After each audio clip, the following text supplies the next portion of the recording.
Hello everyone and welcome back to Just Finish Coding. In this brand new Scratch game development series, you'll be learning how to create an endless runner game. As you can see, we have a cat, we have some blocks, we have a score, high score, and also an end screen with a pretty fascinating thumbnail. Now that was a quick intro. Let's get right into our code. Okay, so before we begin, I am going to have to ask you to download this particular file from the link in the description below. And when you click on that particular link, it's going to take you to a Google Drive attachment. And right there, you're going to have this file which says start file. You can just download it and load it into the Scratch Online Editor. And you should be left with this. So the benefit is that, all the art is already downloaded and you don't have to waste time getting the costumes for the sprites. And in addition, the backgrounds are there too. So that just saves up a whole lot of time. So the first thing I'm going to do to start this off is to hide the thumbnail, because I want to make sure that that isn't really, showing right at the beginning. And then I'm going to go to the stage, click on backdrops, and then make sure that my sky backdrop is visible. And then I'm going to hide the play again button as well. Now all of this is just to make sure that we have this, background which we will use for the main game. And in this video, all I will be dealing with is our hero movement. And by hero, I just mean the runner. And basically, we need to make sure that he's constantly animating. So let's start that off. I'm going to go to the stage first. And let's grab a when green flag is clicked. I will change this later on to a when I receive message. But for now, this is what you'll need. And the first thing I'm going to do is to create a variable. This is going to be called game over. And this is going to be controlling for, how long our game is actually going on. So initially what we can do is set game over to no, because obviously the game hasn't ended before we've started the game. And after this, we can switch to the correct background. So switch background to, it's called sky. And after this, let's broadcast and wait. So you can grab that and change message 1 to init. So we're going to have two different messages. One is an init and one is a tick. So init is just going to be broadcasted once, and here we're just going to do the setting up of the sprite. And then after a while, not after a while, but after we broadcast init, we're going to repeatedly broadcast tick until the game is over. And that is going to result in, a constant tick for every single sprite where we do certain things. Okay, so now let's continue this. So like I said, we're going to keep, broadcasting tick until we finish the game. And basically, the cue for when we finish the game is when game over turns from no to yes. So you can grab an equals to from the operators, put game over right here and say repeat until game over is equal to yes. And within this, we're just going to broadcast and wait. And this time, instead of init, what I will be doing, like I mentioned, is broadcast tick. And that is going to be pretty much it. I'm going to leave it right here. In the next video, maybe in the next couple of videos, we'll start to edit this a little bit more, but this is what you'll need to start off. Now let's head over to the hero sprite, and this is where we start to, get into the actual sprite movement and stuff. So let's start with when I receive init, because we will first do this. And since we did a broadcast and wait, it's going to wait until everything is initted or initialized, and only then are we going to start ticking. So it's a pretty safe way of doing things, and this is definitely one way I highly recommend setting up the game. So when we receive init, first of all, I'm going to make sure that we show, because later on we are going to hide this particular sprite and it's important it's shown at the beginning. After I'm done with this, let me go to motion. And now let me grab this block which says point in direction 90. I don't really change the direction in any of the videos, I think, but I think I changed it earlier and I just added this in for the first time, so let it be as it is.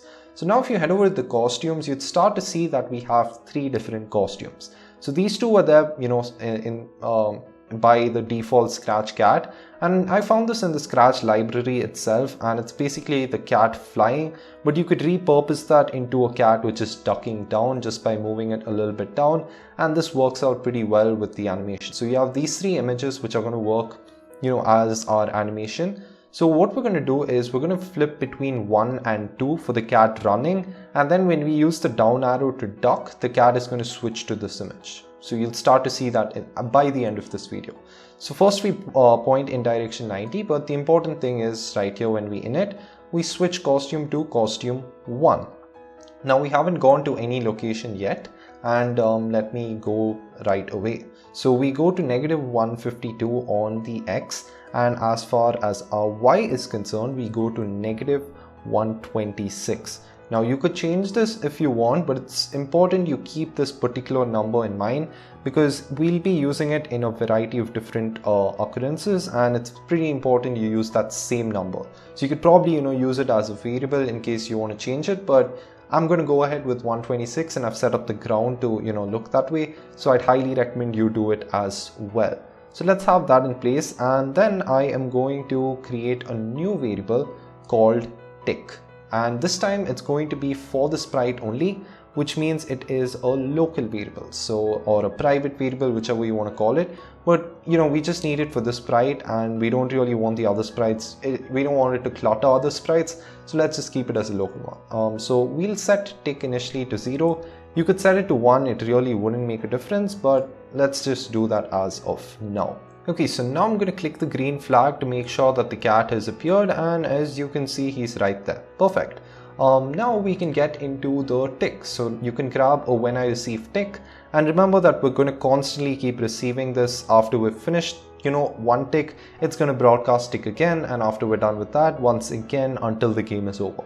So this is going to be the main stuff of the game. You could kind of view it as a main loop, but it kind of fits the analogy. So okay, so when we receive tick, I'm not really going to be dealing with the jump in this video. That'll probably be for the next video.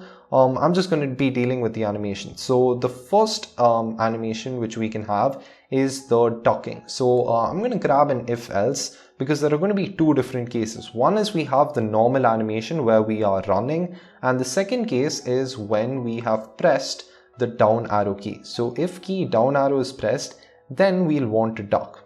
Now, because we're jumping in this game, what we'll also need to make sure is that the cat is only on the ground when he's ducking, because it obviously doesn't make sense if he's jumping and then he ducks. That's just going to lead to some weird behavior in the game. So to make sure that the ducking is realistic, we can grab an AND operator from the operators category, and within this what we can do is we can also say if down arrow key is pressed, and we also know that the Y position, so the Y position of the cat is at this bottom ground position. So that is -126. So you can put it right there and throw in the Y position block like that.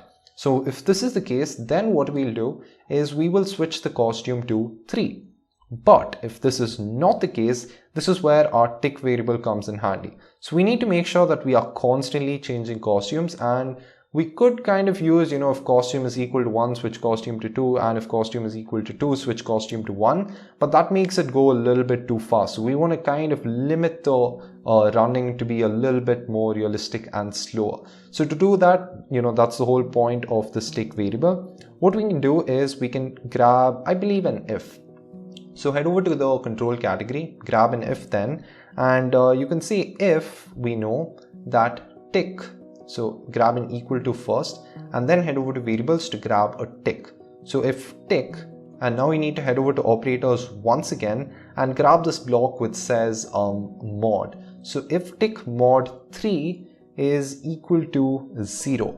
Basically, this is going to happen every single 3 counts, because mod basically gives us the remainder. This just stands for modulus. So in case tick was, let's just say 5, 5 mod 3 is going to give us 2. If it's 6, 6 mod 3 is going to give us 0. If it's 4, 4 mod 3 is going to give us 1. I'm pretty sure you get the picture.